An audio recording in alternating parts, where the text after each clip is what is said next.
Hi ladies, it's Karen and I come to you with a different idea. This isn't my idea. I saw this idea years and years and years ago and I forgot when and I forgot where. But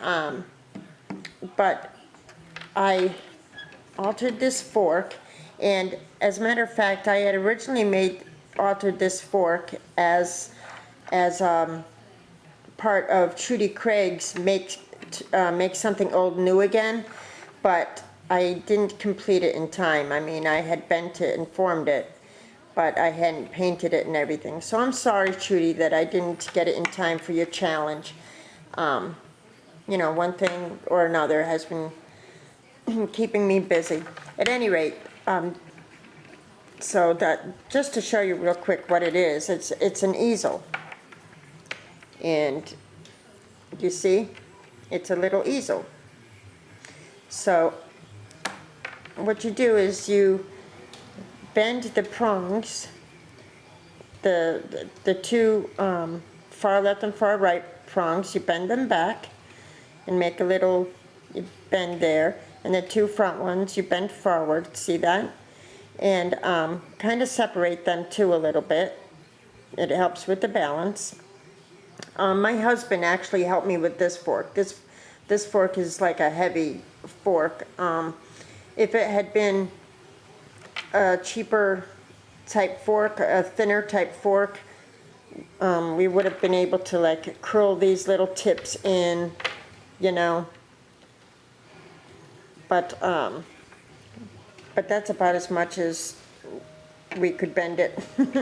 And then you know, I bent the handle itself of the fork back a little bit too, so that it, see how it just leans back.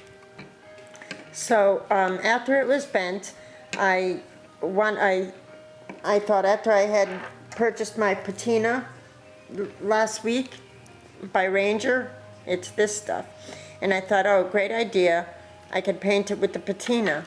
Well, I painted it with the patina, but it had maybe I didn't use enough, but it had an opaque look to it. Like I could still see the stainless steel fork, you know. It wasn't like really painting it, and maybe I'm using it wrong.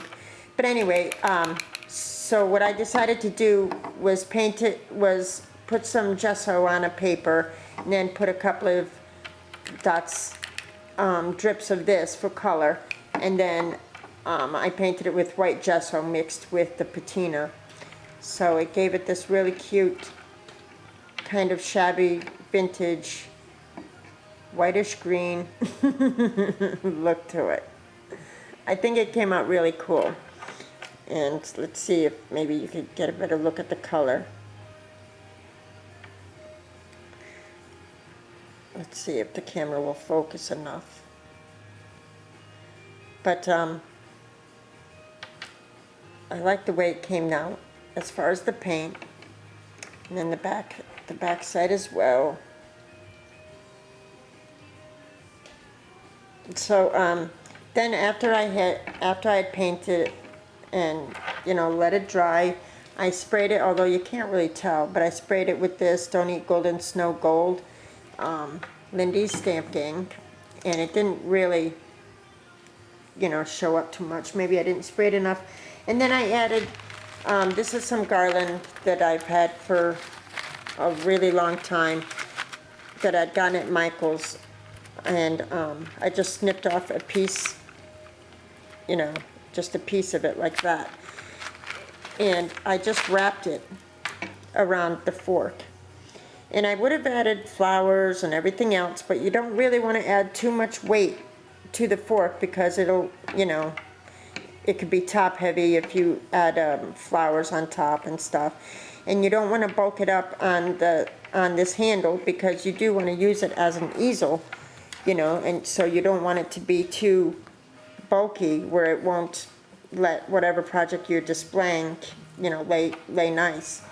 So I just wrapped the wire around it and tried to get it even, you know, because you want to keep the balance of it. And then I tied this little piece of lace up on top, and I added some, after I you know, wrapped it with the wire, I put some glossy accents on just to make sure the wire was secure, and along on the lace as well, just to make sure the lace wouldn't come undone. So, so I'm sure there's several ways to, you know, decorate them and, you know, use your imagination. But this is how I did. I didn't want to, like I said, put too much on it, because I do want to use it for an easel for tags that I might receive, and you know, whatever else. And I didn't want it to be too top heavy where, you know, it would just tip, you know. So that's my little project share. I thought, I've always really liked this idea, and the next time I find a fork at the thrift store, I'm gonna try to get one that's a lighter weight, so that the prongs won't be as difficult to bend up. So that's my altered fork, my little easel. There you go. Thank you, ladies. I'll talk to y'all soon. Bye-bye now.